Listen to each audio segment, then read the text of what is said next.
ਸਤਨਾਮ ਸ੍ਰੀ ਵਾਹਿਗੁਰੂ ਸਾਹਿਬ ਜੀ। ਪ੍ਰਿਯ ਅਤ ਪ੍ਰਿਯ ਜੋ ਜਾਨ ਨਰ, ਕਰਤ ਪ੍ਰੀਤ ਅਤ ਕਾਏ। ਤੇ ਸਠ ਅਥ ਮਤ ਮੰਦ ਜਗ, ਬ੍ਰਿਥਾ ਧਰੀ ਨਰ ਕਾਏ। ਤ੍ਰਿਯ ਅਤ ਪ੍ਰਿਯ ਜੋ ਜਾਨ ਕਰ। ਵਾਹਿਗੁਰੂ ਜੀ ਕਾ ਖਾਲਸਾ, ਵਾਹਿਗੁਰੂ ਜੀ ਕੀ ਫਤਿਹ। ਸੋ ਚੌਥੇ ਵਿਸਰਾਮ ਦਾ ਚੌਥੇ ਅਧਿਆਏ ਦਾ ਵਿਚਾਰਮਾਲਾ ਗ੍ਰੰਥ ਦੇ 3 ਦੋਰਿਆਂ ਵਿੱਚ ਆਪਾਂ ਵਿਚਾਰ ਗੱਲ ਕੀਤੀ ਸੀ ਤੇ ਸਿੱਖ ਨੇ ਪੂਰਨ ਗਿਆਨ ਪ੍ਰਗਟ ਕਰਨ ਵਾਸਤੇ ਗੁਰੂ ਅੱਗੇ ਪ੍ਰਸ਼ਨ ਕੀਤਾ ਸੀ ਤੇ ਗੁਰੂ ਜੀ ਨੇ ਫਿਰ ਅੱਗੋਂ ਗਿਆਨ ਦੇ ਸਾਧਨ ਕਥਨ ਕਰਨ ਲੱਗਿਆ ਕਿਹਾ ਕਿ ਸਿੱਖ ਵੇਖ, ਪਹਿਲਾਂ ਤੇ ਸੰਸਾਰ ਦਾ ਜਿਹੜਾ ਮੋਹ ਛੱਡਣਾ ਚਾਹੀਦਾ। ਉਹ ਮੋਹ ਕਿੰਨਾ ਦਾ? ਸੰਸਾਰੇ 'ਚ ਰਹਿੰਦਿਆਂ ਦਾਰਾ, ਇਸਤਰੀ ਦਾ, ਪੁੱਤਰ ਦਾ, ਘਰ ਦਾ, ਧਨ ਦਾ। ਇਹਦਾ ਮੋਹ ਛੱਡ ਦਵੇਂ ਤੇ ਜਿਹੜੇ ਵਿਸ਼ੇ ਆ ਉਹਨਾਂ ਨੂੰ ਜ਼ਹਿਰ ਵਾਂਗ ਤੂੰ ਜਾਣ ਲਵੇਂ ਤੇ ਝੂਠੇ ਪ੍ਰੇਮ ਤੋਂ, ਦਵੈਖ ਨਫ਼ਰਤ ਤੋਂ ਤੂੰ ਅਤੀਤ ਹੋ ਜਾਵੇਂ ਤਾਂ ਤੂੰ ਗਿਆਨੀ ਬਣ ਸਕਦਾ ਹੈ। ਜੋ ਦੱਸਿਆ ਹੈ ਦਾਰਾ ਹੈ, ਹੁਣ ਇਸਤਰੀ ਦੇ ਵਿਸ਼ੇ ਦੇ ਸੰਬੰਧ ਵਿੱਚ ਇੱਥੇ ਹੁਣ ਅੱਗੇ ਲਈ ਚੌਥੇ ਦੋਰੇ 'ਚ ਪੰਡਤ ਕਵੀ ਅਨਾਥਪੁਰੀ ਮਹਾਰਾਜ ਸੰਤ ਜੀ ਕਹਿਣਗੇ, ਸੋ ਆਓ ਆਪਾਂ ਸਰਵਣ ਕਰੀਏ। ਦੋਹਰਾ ਤ੍ਰਿਯ ਅਤ ਪ੍ਰਿਯ ਜੋ ਜਾਨ ਨਰ। ਇਹ ਸਿੱਖ, ਜੋ ਨਰ, ਜੋ ਪੁਰਸ਼ ਆ, ਜੋ ਮਨੁੱਖ ਆ, ਤੇ ਤ੍ਰਿਯ ਅਤ ਪ੍ਰਿਯ ਤੇ ਇਸਤਰੀ ਨੂੰ ਹੱਥ ਕਹੀਏ ਬੇਅੰਤ ਅਤਿਅੰਤ ਪ੍ਰਿਯ ਪਿਆਰੀ, ਜਾਣ ਕੇ, ਸਮਝ ਕਰਕੇ, ਕਰਤ ਪ੍ਰੀਤ ਅਧਿਕਾਏ ਤੇ ਅਧਿਕਾਏ ਕਹੀਏ ਬਹੁਤ ਹੀ ਜਿਹੜੀ ਪ੍ਰੀਤੀ ਆ, ਸਨੇਹ ਆ, ਉਹ ਕਰਤ ਕਰਦਾ ਹੈ। ਜੋ ਜਾਨ ਨਰ, ਜੋ ਪੁਰਸ਼ ਤ੍ਰਿਯ ਕਹੀਏ ਇਸਤਰੀ ਨੂੰ, ਅਤਿਅੰਤ ਪ੍ਰਿਯ ਕਹੀਏ ਬਹੁਤ ਪਿਆਰੀ ਜਾਣ ਕੇ, ਅਧਿਕਾਏ ਬਹੁਤੀ ਪ੍ਰੀਤੀ ਪ੍ਰੇਮ ਕਰਦਾ, ਸਨੇਹ ਕਰਦਾ, ਮੋਹ ਕਰਦਾ। ਤੇ ਉਹਦੇ ਬਾਰੇ ਤੈਨੂੰ ਦੱਸਦੇ ਆ ਉਹ ਕੌਣ ਹੈ। ਤੇ ਸਠ ਅਤ ਮਤ ਮੰਦ ਜਗ, ਗੱਗੇ ਦੀ ਸਿਹਾਰੀ ਪਾ ਲੈਣੀ। ਉੱਪਰ ਪਾਠ ਵੀ ਜੋ ਜਾਨ ਪਾਠ ਹੈ ਉਹਦੇ ਨੰਨੇ ਨੂੰ ਸਿਹਾਰੀ ਆ। ਤੇ ਕਰਤ ਜਿਹੜਾ ਸ਼ਬਦ ਕਰਤ ਪ੍ਰੀਤ ਅਧਿਕਾਏ, ਕਰਤ ਦੇ ਤੱਤੇ ਨੂੰ ਸਿਹਾਰੀ ਆ। ਤੇ ਸਠ ਅਤ ਮਤ ਮੰਦ ਜਗ, ਗੱਗੇ ਨੂੰ ਸਿਹਾਰੀ ਆ, ਜਗ ਦੇ। ਤੇ ਉਹ ਮਨੁੱਖ ਜਿਹੜੇ ਆ ਇਸ ਜਗ ਕਈ ਸੰਸਾਰ ਦੇ ਵਿੱਚ ਅਤਿਅੰਤੀ ਸਠ ਮੂਰਖ ਆ ਅਤੇ ਮਤ ਮੰਦ ਭੈੜੀ ਮਤ ਕਈ ਅਕਲ ਵਾਲੇ, ਭੈੜੀ ਬੁੱਧੀ ਵਾਲੇ। ਠੀਕ ਆ। ਕਿਉਂ?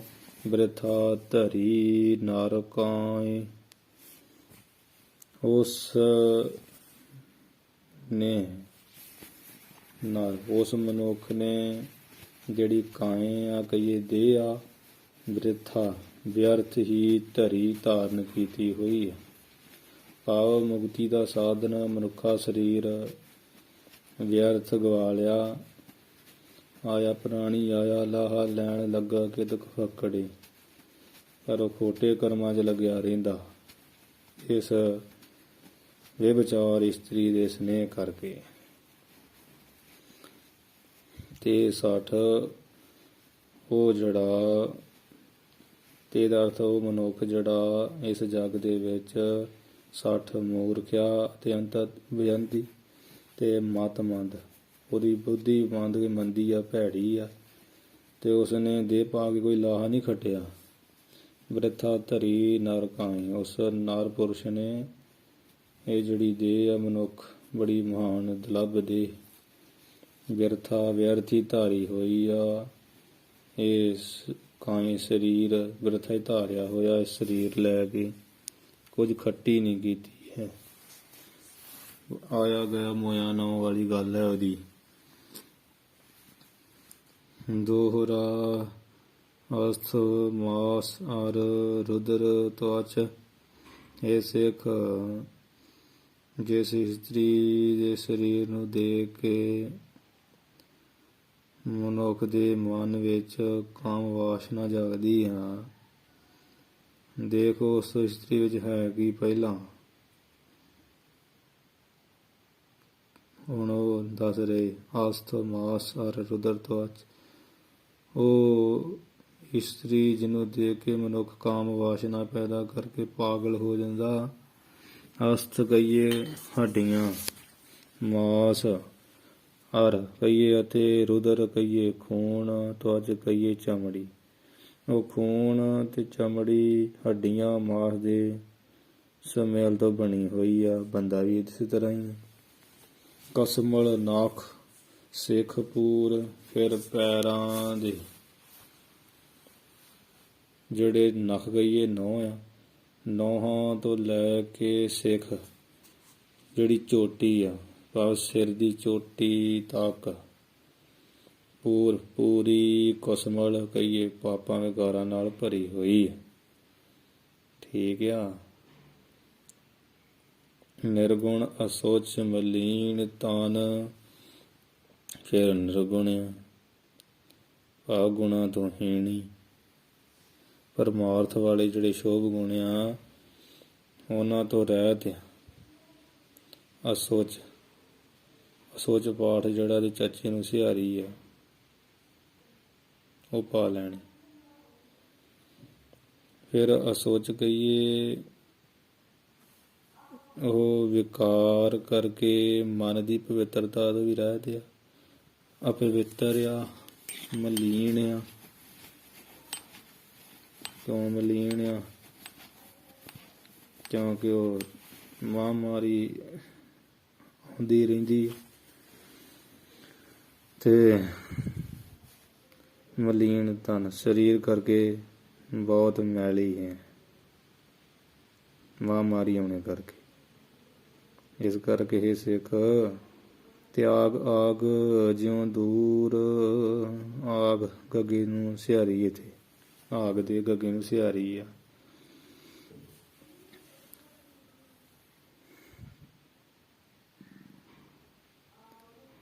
ਮਲੀਨ ਤਨ ਦਾ ਅਰਥ ਆ ਵੀ ਮਹਾਂਮਾਰੀ ਆਉਂਦੀ ਰਹਿੰਦੀ ਹੈ ਨਾ। ਇਤਿਆਦ ਕੇ ਇਹਨਾਂ ਕਾਰਨਾਂ ਕਰਕੇ ਅਪਵਿੱਤਰ ਆ, ਮਲੀਨ ਆ ਦਾ ਸਰੀਰ। ਤਾਂ ਇਹਦੇ ਕੀਰਤਨ ਆਦਿਕ ਦੀ ਜਿਹੜਾ ਹਰਿਮੰਦਰ ਸਾਹਿਬ ਕਰ ਨਹੀਂ ਦਿੱਤਾ ਜਾਂਦਾ। ਕਈ ਝੂਠਾ ਇਹਦਾ ਮੁੱਦਾ ਉਠਾ ਕੇ ਬਹਿ ਜਾਂਦੇ ਵੀ ਉੱਥੇ ਹੁਣ ਹਰਿਮੰਦਰ ਸਾਹਿਬ ਇਹੋ ਜਿਹਾ ਕਾਰਜ ਸ਼ੋਭਾ ਨਹੀਂ ਦਿੰਦਾ। ਮਹਾਂਮਾਰੀ ਦਾ ਕੋਈ ਟਾਈਮ ਨਹੀਂ ਹੈ। ਤਿਆਗ ਆਗ ਜਿਉਂ ਦੂਰ। ਇਹ ਸਿੱਖ ਇਸ ਕਰਕੇ ਇਸਤਰੀ ਜਿਹੜੀ ਆ ਉਹਨੂੰ ਤੇ ਇਉਂ ਤਿਆਗ ਕਹੀਏ ਛੱਡ ਦੇਣਾ ਕਰ। ਜਿਉਂ ਕਹੀਏ ਜਿਵੇਂ। ਅੱਗ ਤੋਂ ਦੂਰ ਹੋ ਜਾਈਦਾ ਭਾਵ ਅੱਗ ਦੀ ਨਿਆਈ ਸਾੜਨ ਵਾਲੀ ਹੈ, ਜਾਣ ਕੇ ਇਹਦਾ ਤਿਆਗ ਕਰ ਦੇਣਾ ਚਾਹੀਦਾ। ਅੱਗ ਤੋਂ ਦੂਰ ਹੋਈਦਾ ਨਾ ਵੀ ਸੜ ਨਾ ਜਾਈਏ। ਇਸੇ ਪ੍ਰਕਾਰ ਹੀ ਸਮਝ ਲਾ। ਇਹ ਕਿਹਦਾ ਕਹਿ ਰਹੇ ਆ? ਇਹ ਕੋਈ ਇਸਤਰੀ ਦਾ ਖੰਡਨ ਨਹੀਂ ਹੈ। ਇਹ ਤੇ ਆ ਵੀ ਪਰਾਈ ਇਸਤਰੀ ਲਈ ਪੁਰਸ਼ ਨੂੰ ਤੇ ਪਰਾਏ ਪੁਰਸ਼ ਲਈ ਇਸਤਰੀਆਂ ਨੂੰ ਵਿਸ਼ੇ ਤੋਂ ਉਪਰਾਮ ਕਰਨ ਲਈ ਜਿਹੜੀ ਦਵੈਸ਼ ਦ੍ਰਿਸ਼ਟੀ ਦਾ ਕਥਨ ਕੀਤਾ। ਵਿਸ਼ਿਆਂ ਤੋਂ ਉਪਰਾਮ ਕਰਨ ਲਈ ਸਮੁੱਚੇ ਰੂਪ ਵਿੱਚ ਕਥਨ ਕੀਤਾ। ਕਵੀ ਕੋਈ ਵਿਰੋਧੀ ਨਹੀਂ ਆ। ਪੰਡਤ ਸੰਤ ਮਹਾਤਮਾ ਨਾਥਪੁਰੀ ਜੀ ਇਹਦੇ ਵਿਸ਼ਾ ਇਹ ਹੈ। ਕਿਉਂਕਿ ਕਈ ਕਹਿੰਦੇ ਵੀ ਇਹ ਗ੍ਰੰਥਾਂ ਵਿੱਚ ਬੜਾ ਮਾੜਾ ਲਿਖਿਆ, ਜੋ ਗੋਬਿੰਦ ਦਾ ਆਖੀ ਹੈ ਜਿਦ ਜੰਮਹਿ ਰਾਜਾ। ਪਰ ਅਕਲ ਵਰਤਣੀ ਚਾਹੀਏ ਵਿਦਵਾਨੀ ਝਾੜਨ ਤੋਂ ਪਹਿਲਾਂ। ਇੱਥੇ ਵਿਸ਼ਾ ਬਿਲਕੁਲ ਸਹੀ ਆ ਵੀ ਇਹ ਮਨੁੱਖ ਤੇਰਾ ਮੋਹ ਤੇ ਬੜਾ। ਥੋੜਾ ਧਿਆਨ ਦੇ ਵੀ ਉੱਪਰਲਾ ਚੰਮ ਵੇਖ ਕੇ ਤੈਨੂੰ ਨਹੀਂ ਡੋਲਣਾ ਚਾਹੀਦਾ। ਜਿਹਨੂੰ ਵੇਖ ਕੇ ਤੂੰ ਕਾਂ ਵਾਸ਼ਨਾ ਹੋਣਾ ਅੰਦਰ ਵੇਣਾ ਅਸਤ ਹੱਡੀਆਂ ਦੇ ਮਾਸ ਆ, ਖੂਨ ਆ, ਤਵਚ ਆ ਹੈ। ਫਿਰ ਜਿਹੜਾ ਕਿਹਾ ਵੀ ਨਖ ਨੌ ਸਿਰ ਦੇ ਪੈਰ ਦੇ ਨੌਹਾਂ ਤੋਂ ਲੈ ਕੇ ਸਿੱਖ ਕਹੀਏ ਸਿਰ ਦੀ ਚੋਟੀ ਤੱਕ ਪਾਪਾਂ ਵਾਲੀ। ਉਹ ਕਿਉਂ? ਬੰਦਾ ਕਿੱਡਾ ਭਗਤੀ ਵਾਲਾ, ਜਦੋਂ ਉਹਦੇ ਅੰਦਰ ਵਿਕਾਰ ਨਹੀਂ ਨਾ ਮਰਿਆ, ਜਦੋਂ ਉਹਨੇ ਰੂਪ ਦੇਖ ਲਿਆ ਬਸ ਉਦੋਂ ਹੀ ਉਹਦਾ ਪਾਠ ਪੂਜਾ ਸਭ ਚਲੀ ਜਾਂਦੀ। ਇਹ ਉਹ ਇਸਤਰੀ ਨੂੰ ਮਾੜਾ ਨਹੀਂ ਕਹਿਣ ਵਾਸਤੇ ਕਿਹਾ, ਇਹ ਤੇ ਕਿਹਾ ਵਾ ਵੀ ਵੇਖ ਉਹਨੂੰ ਵੇਖਦਿਆਂ ਹੀ ਤੂੰ ਵਿਕਾਰੀ ਹੋ ਜਾਂਦਾ ਤੇ ਤੂੰ ਉਹਨੂੰ ਇਸ ਤਰ੍ਹਾਂ ਦਾ ਸਮਝ। ਇਸ ਵਿਸ਼ੇ ਤੋਂ ਉਪਰਾਮ ਹੋਣ ਲਈ ਉਹਨਾਂ ਨੇ ਇਹ ਕਥਨ ਕੀਤਾ। ਤੇ ਨਿਰਗੁਣ ਬਹੁਤ ਸੱਚ ਪੁੱਛਿਆ ਜਾਏ, ਜੇ ਸੱਚ ਦੇਖਿਆ ਜਾਏ, ਬੰਦਾ ਵਿਕਾਰੀ ਨਾ ਹੋਵੇ, ਦੂਰ ਦ੍ਰਿਸ਼ਟੀ ਨਾਲ ਵੇਖੇ ਬਹੁਤ ਘੱਟ ਤੁਹਾਨੂੰ ਪ੍ਰਮਾਣ ਮਿਲੂਗਾ ਜਿੱਥੇ ਇਸਤਰੀ ਜਾਤ ਵਿੱਚ ਪਰਮਾਰਥ ਦੇ ਗੁਣਾਂ ਦੀ ਬੜੀ ਖਿੱਚ ਹੋਵੇ। ਕੋਈ ਵਿਰਲੀ ਮਾਈ ਹੋ, ਨਹੀਂ ਤੇ ਜ਼ਿਆਦਾ ਸਰੀਰ ਦੀ ਬਣਤਰ, ਸਰੀਰ ਦੀ ਬਣਾਵਟ ਵੱਲ ਜ਼ਿਆਦਾ ਧਿਆਨ ਹੁੰਦਾ। ਕਿਉਂਕਿ ਇਹ ਸਮਝੋ ਚੇਤਨ ਮਾਇਆ ਜਿਹਦੇ ਅੱਗੇ ਵੱਡੇ ਵੱਡੇ ਦੇਵੀ ਦੇਵਤੇ ਵੀ ਜਿਹੜੇ ਆ ਉਹ ਮਲੀਨ ਹੋ ਗਏ। ਸ੍ਰਿੰਗੀ ਰਗੀ ਵਰਗੇ ਵੇਖੋ ਕਿਵੇਂ ਮਲੀਨ ਹੋ ਗਏ ਆ। ਇਸ ਕਰਕੇ ਇਹ ਜਿਹੜਾ ਵਾ ਤਾਂ ਕਹਿ ਰਹੇ ਆ ਇੱਥੇ, ਇਸ ਕਰਕੇ ਤੇ ਕਹਿ ਰਹੇ ਆ ਮਲੀਨ ਤਨ ਕਿਵੇਂ ਮਹਾਂਮਾਰੀ ਹੋਣੀ ਕਰਕੇ। ਇਸੇ ਕਰਕੇ ਅਸੋਚ ਅਪਵਿੱਤਰ ਆ, ਪਰਮਾਰਥ ਦੇ ਗੁਣਾਂ ਤੋਂ ਰਹਿਤ ਆ। ਤਿਆਗ ਜਿਵੇਂ ਅੱਗ ਨੂੰ ਜਿਵੇਂ ਨੁਕਸਾਨ ਵਾਲੀ ਸਾੜਨ ਵਾਲੀ ਜਾਣ ਕੇ ਦੂਰੋਂ ਹੀ ਤਿਆਗ ਛੱਡ ਦਈਦਾ, ਇਸੇ ਤਰ੍ਹਾਂ ਅੱਗ ਵਾਂਗ ਸਮਝ ਕੇ ਤਿਆਗ ਦੇ। ਕਿਉਂਕਿ ਮੈਲੀ ਦ੍ਰਿਸ਼ਟੀ ਹੋਣ ਲੱਗੀਆਂ ਇੱਕ ਖਿੰਨ ਮਾਤਰ ਵੀ ਨਹੀਂ ਲੱਗਦਾ। ਇਹ ਮਨੁੱਖ ਆਪਣੇ ਆਪਣੇ ਹਿਰਦਿਆਂ ਵਿੱਚ ਚੰਗੀ ਤਰ੍ਹਾਂ ਜਾਣਦਾ ਹੈ। ਇਸ ਪੱਖ ਨਾਲ ਹੀ ਇੱਥੇ ਨਾਥਪੁਰੀ ਕਵੀ ਜੀ ਨੇ ਲਿਖਿਆ ਹੋਇਆ ਹੈ। ਕੋਈ ਇਸਤਰੀ ਜਾਤ ਦਾ ਖੰਡਨ ਨਹੀਂ ਕੀਤਾ। ਇਹ ਤੇ ਜਿਹੜਾ ਕਿ ਪਰਾਈ ਇਸਤਰੀ ਜਿਹੜੀ ਪਰਾਏ ਪੁਰਸ਼ਾਂ ਨਾਲ ਸੰਬੰਧ ਕਰਨਾ, ਪਰਾਏ ਪੁਰਸ਼ ਦਾ ਪਰਾਈ ਇਸਤਰੀ ਨਾਲ ਸੰਬੰਧ ਕਰਨਾ, ਇਸ ਵਿਸ਼ਿਆਂ ਤੋਂ ਉਪਰਾਮ ਕਰ ਲਈ ਜਿਹੜੀ ਦਵੈਸ਼ ਦ੍ਰਿਸ਼ਟੀ ਆ ਨਾ, ਉਹਦਾ ਕਥਨ ਕੀਤਾ ਵੀ ਇਹ ਤਿਆਗਣੀ ਚਾਹੀਦੀ। ਹਾਂਜੀ, ਦੋਹਰਾ ਇਹ ਵੇਖ ਤਨ ਕਾਟੈ ਚੜ੍ਹੈ। ਹੁਣ ਪੂਰੇ ਪ੍ਰਮਾਣ ਦੇਣਗੇ।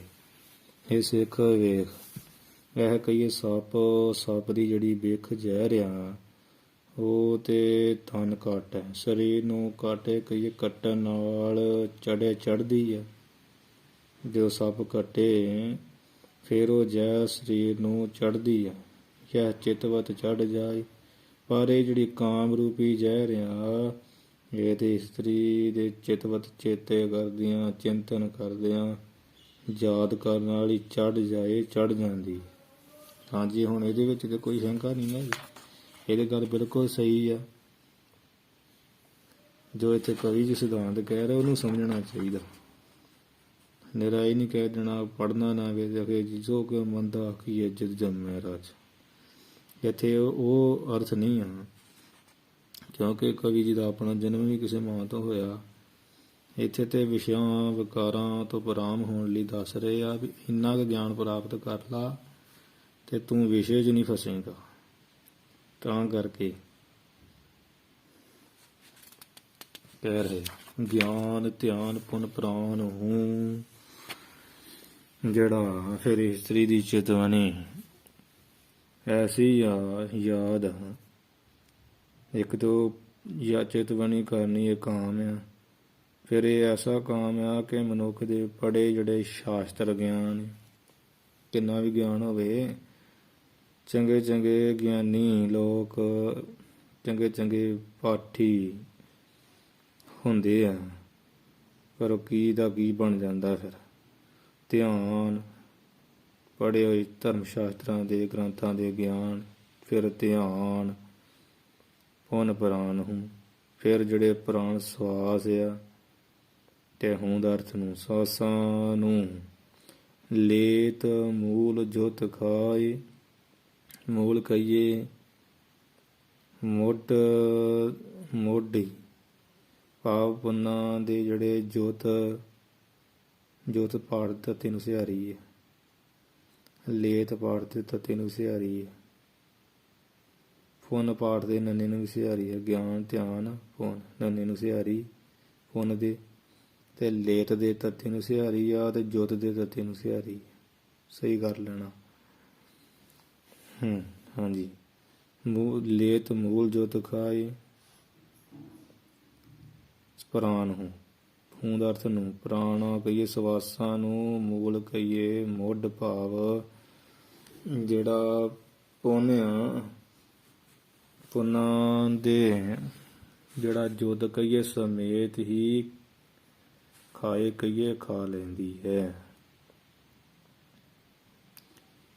ਐਸੀ ਚਿਤਵਨੀਆਂ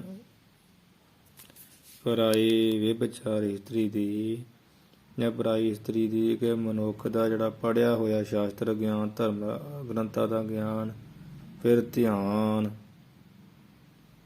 ਫਿਰ ਪ੍ਰਾਣ ਹੂੰ, ਜਿਹੜੇ ਸਵਾਸਾਂ ਨੂੰ, ਮੂਲ ਕਹੀਏ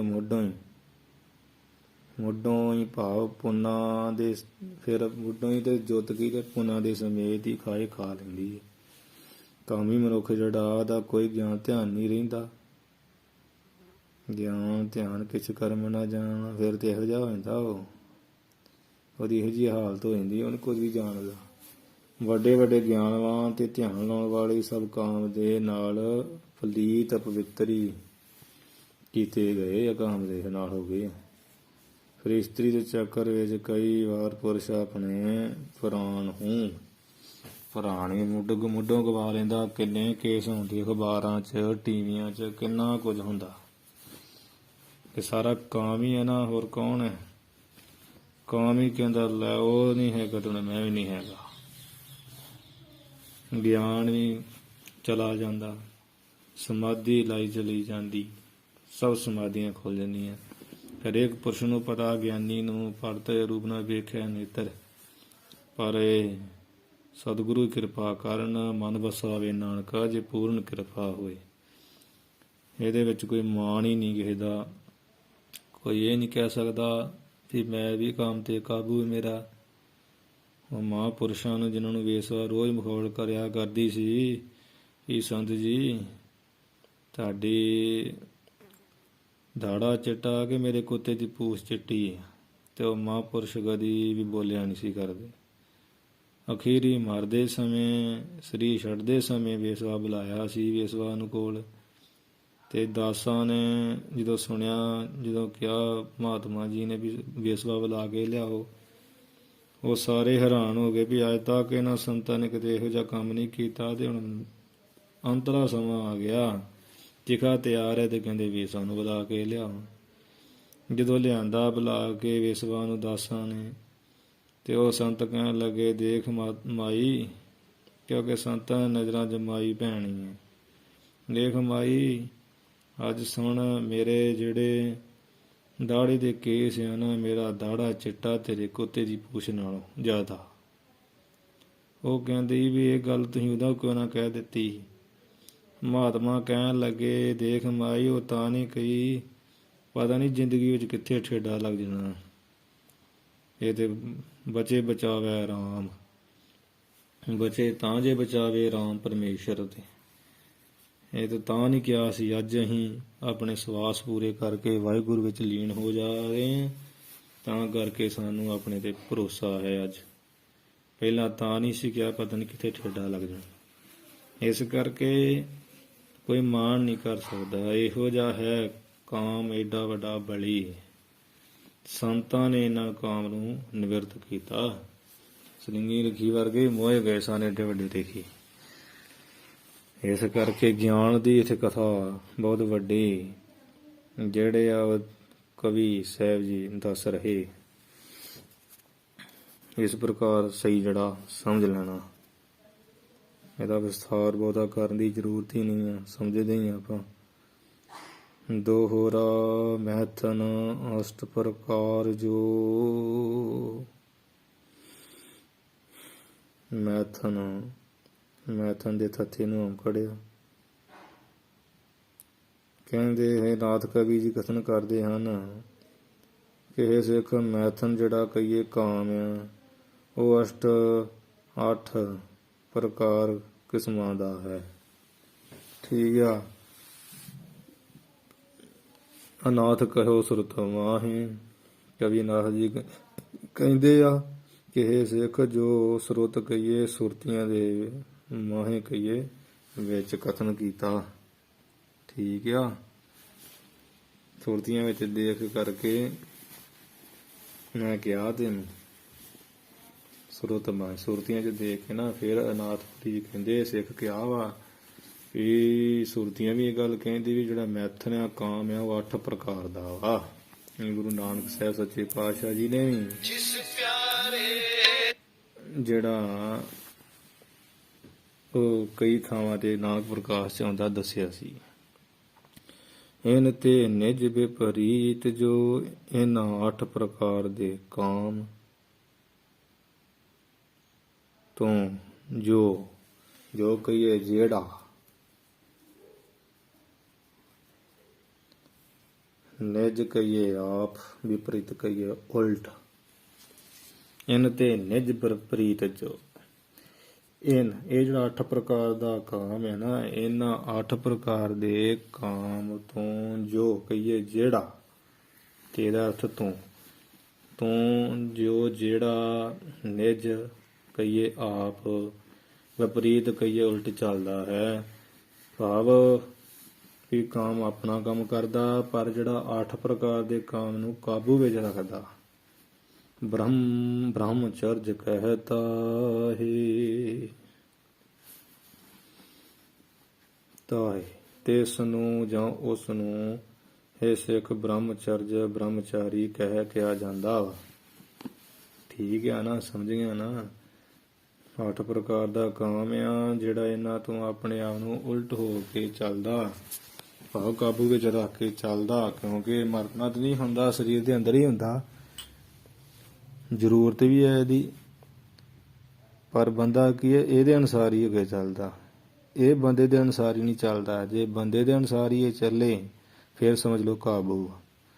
ਉਹ ਇੱਥੇ ਕਥਨ ਕਰ ਰਹੇ ਆ ਵੀ ਜੇ 8 ਪ੍ਰਕਾਰ ਦਾ ਕਾਮ ਇਹ ਜਿਹੜਾ ਇਸ ਨੂੰ ਕਾਬੂ ਵਿੱਚ ਰੱਖਦਾ ਉਹਨੂੰ ਉਹ ਤਾਂ ਇਹ ਕਹੀਏ ਉਸ ਨੂੰ ਬ੍ਰਹਮਚਰਜ ਕਿਹਾ ਜਾਂਦਾ, ਜਾਂ ਉਹਨੂੰ ਬ੍ਰਹਮਚਾਰੀ ਕਿਹਾ ਜਾਂਦਾ। ਨਹੀਂ ਤਾਂ ਐਵੇਂ ਜਾਲ ਜਤੀ ਬ੍ਰਹਮਚਾਰੀ ਐਵੇਂ ਬਣੇ ਫਿਰਦੇ ਆ ਤੇ ਅੰਦਰ ਬਹਿ ਕੇ ਕਰਮ ਕਮਾਵੇ, ਅੰਦਰ ਬਹਿ ਕੇ ਮਾੜੇ ਕਰਮ ਕਰਦੇ।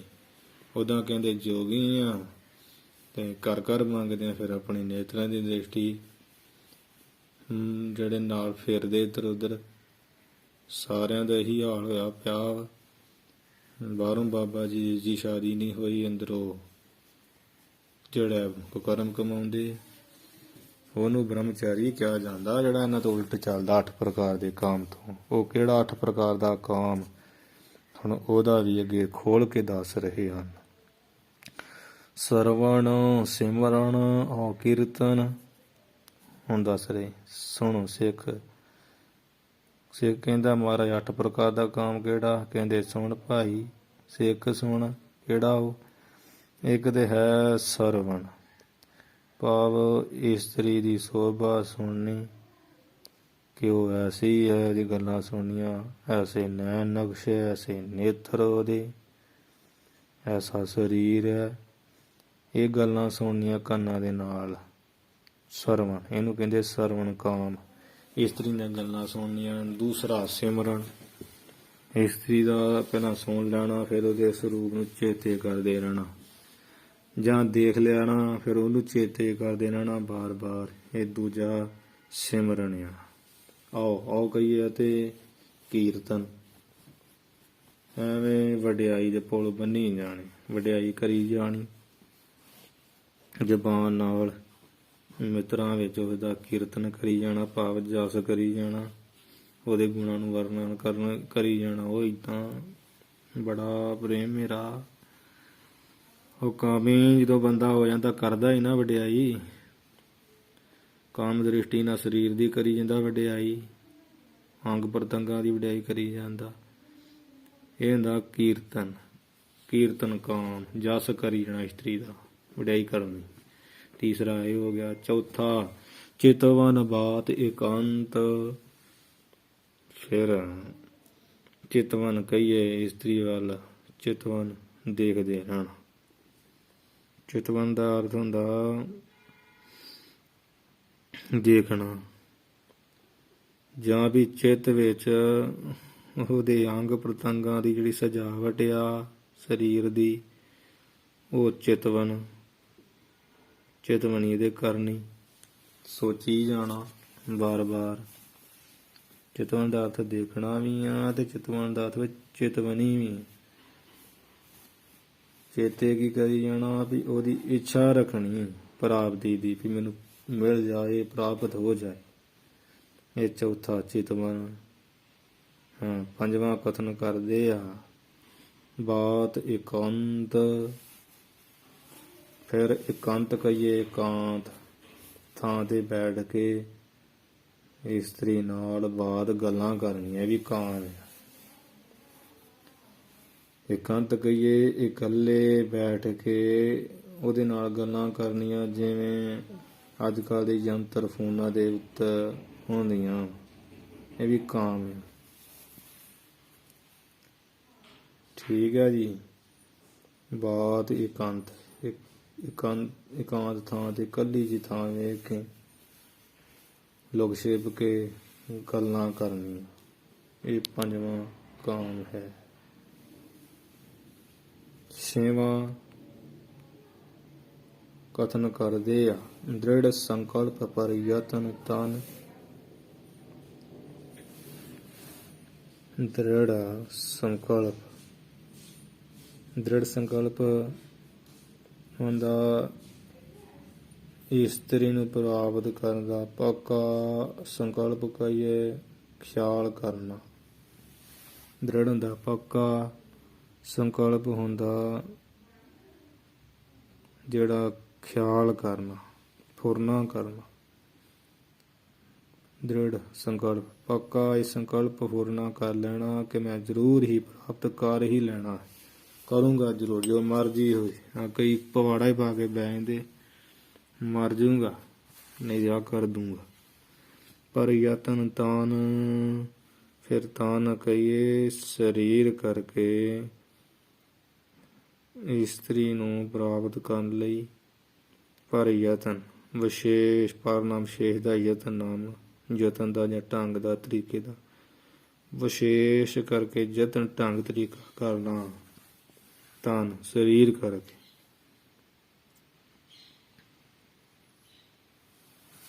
ਸਰੀਰ ਕਰਕੇ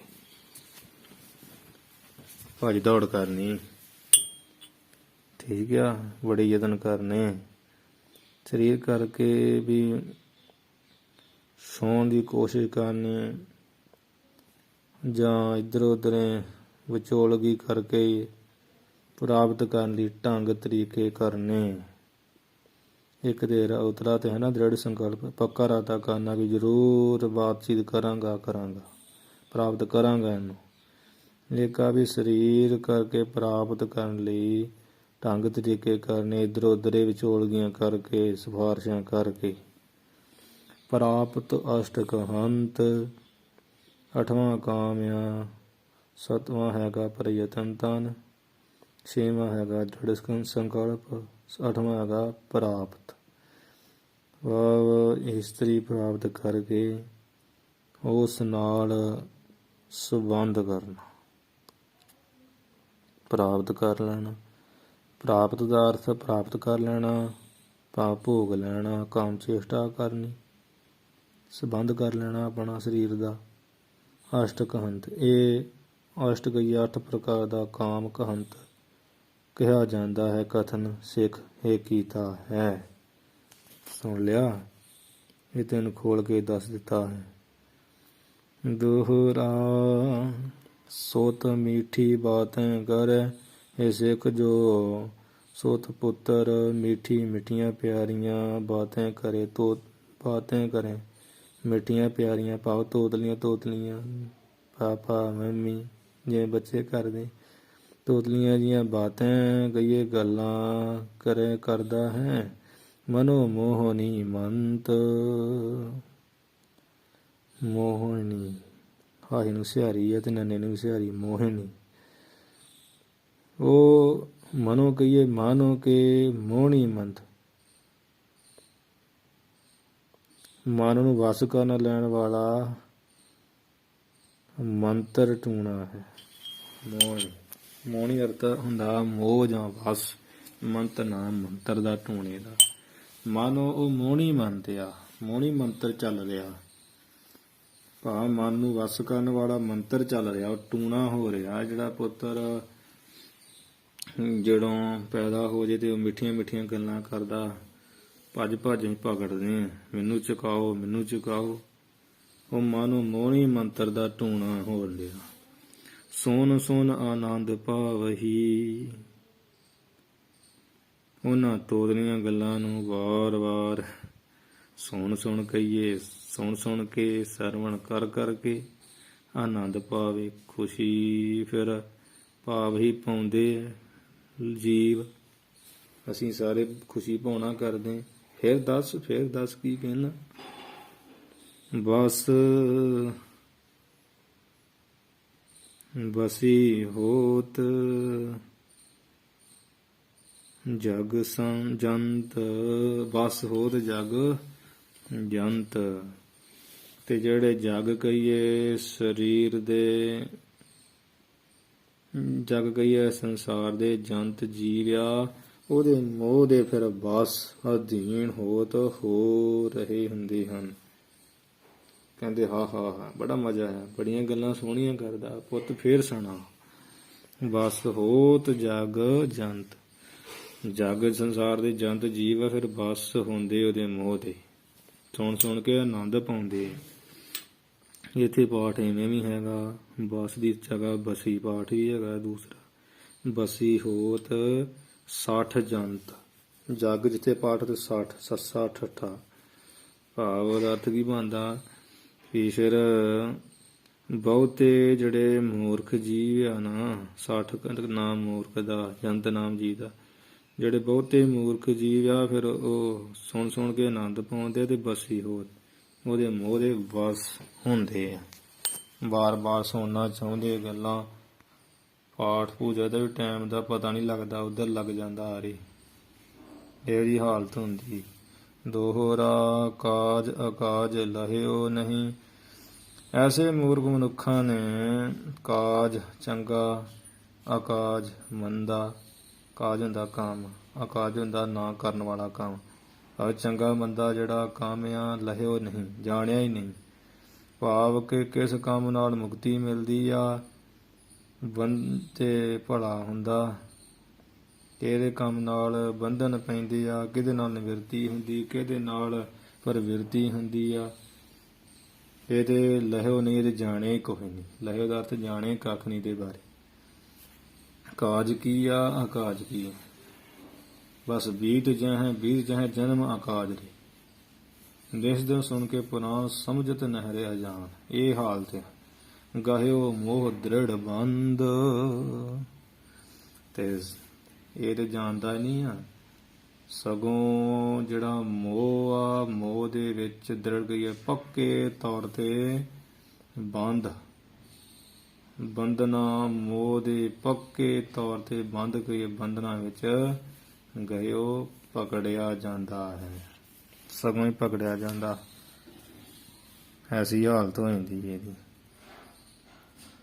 ਸਗੋਂ ਹੀ ਡਿੱਗ ਪੈਂਦਾ। ਕਾਜ ਅਕਾਜ ਲਹਿਓ ਨਹੀਂ, ਕਾਜ ਕੀ ਅਸਲ ਆਪਣੀ ਮੁਕਤੀ ਵਾਸਤੇ ਸੰਗਤ ਕਰਨੀ, ਭਗਤੀ ਕਰਨੀ, ਬੰਦਗੀ ਕਰਨੀ, ਇਹ ਕੰਮ ਆ। ਸਰਬ ਧਰਮ ਹੈ ਸ੍ਰੇਸ਼ਟ ਧਰਮ, ਹਰ ਕੋ ਨਾਮ ਜਪ ਨਿਰਮਲ ਕਰਮ। ਇਹ ਨਿਰਮਲ ਕਰਮ ਹੈ। ਅਕਾਜ ਕੀ ਆ? ਪਦਾਰਥਾਂ ਵਿੱਚ ਜਿਹੜਾ ਖਚਿਤ ਹੋ ਕੇ ਵਿਕਾਰੀਆਂ ਦੀ ਸੰਗਤ ਕਰਨੀ। ਉਧਰ ਤੇ ਮੁਕਤੀ ਵਾਸਤੇ ਸੰਗਤ ਕਰਨੀ, ਇੱਧਰ ਪਦਾਰਥਾਂ ਵਾਸਤੇ, ਵਿਸ਼ਿਆਂ ਦੀ ਪੂਰਤੀ ਵਾਸਤੇ ਲੋਭੀਆਂ ਵਿਕਾਰੀਆਂ ਦੀ ਸੰਗਤ ਕਰਨੀ।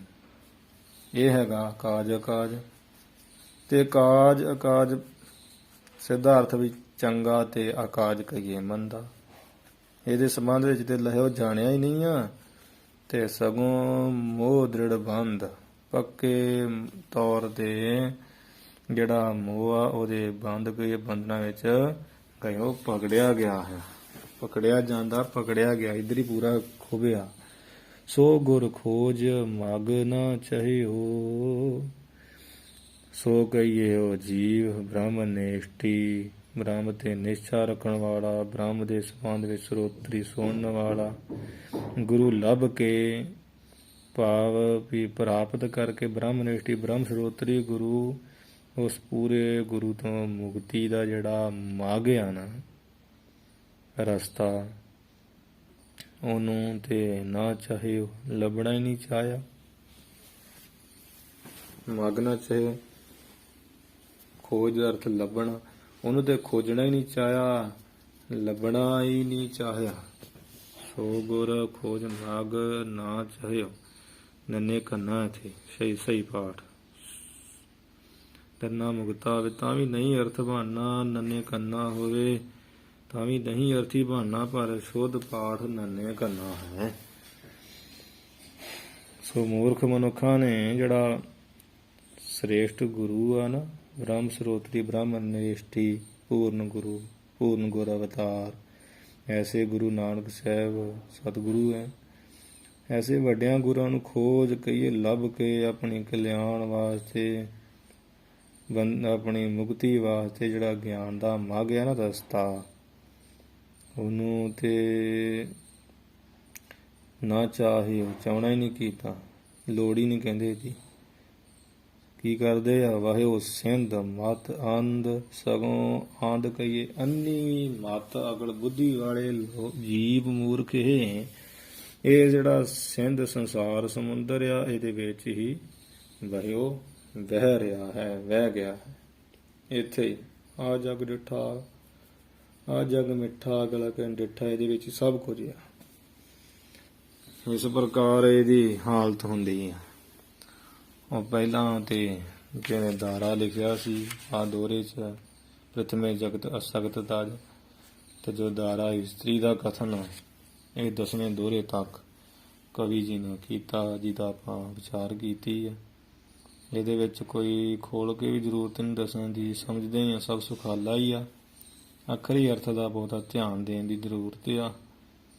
ਬਾਕੀ ਗੁਰੂ ਸਾਹਿਬ ਦੀ ਕਿਰਪਾ ਨਾਲ ਜਦੋਂ ਵਿਦਿਆਰਥੀ ਪੜ੍ਹਨ ਲੱਗ ਜਾਂਦੇ ਆ, ਫਿਰ ਬਾਣੀ ਅਭਿਆਸ ਸਿਮਰਨ ਕਰਦੇ, ਮਹਾਂਪੁਰਸ਼ਾਂ ਦੀ ਸੰਗਤ ਹੁੰਦੀ ਤੇ ਗਿਆਨੀ ਬਣ ਕੇ ਆਪੇ ਹੀ ਵਿਸਥਾਰ ਖੁੱਲ੍ਹਾ ਬਹੁਤ ਕਰ ਲੈਂਦੀ। ਚਲੋ ਵਿਚਾਰ 10 ਦੋਹਰੇ ਜਿੱਥੇ ਹੋ ਚੁੱਕੇ ਆ, ਚੌਥੇ ਵਿਸ਼ਰਾਮ ਦੇ ਹੁਣ ਆਪਾਂ ਅਖੀਰਲੀਆਂ ਪੰਕਤੀਆਂ ਪੜ੍ਹ ਕੇ ਸਮਾਪਤੀ ਕਰੀਏ ਜੀ।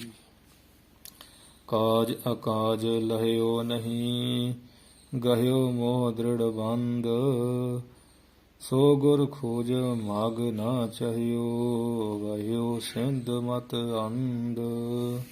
ਵਾਹਿਗੁਰੂ ਜੀ ਕਾ ਖਾਲਸਾ, ਵਾਹਿਗੁਰੂ ਜੀ ਕੀ ਫਤਿਹ।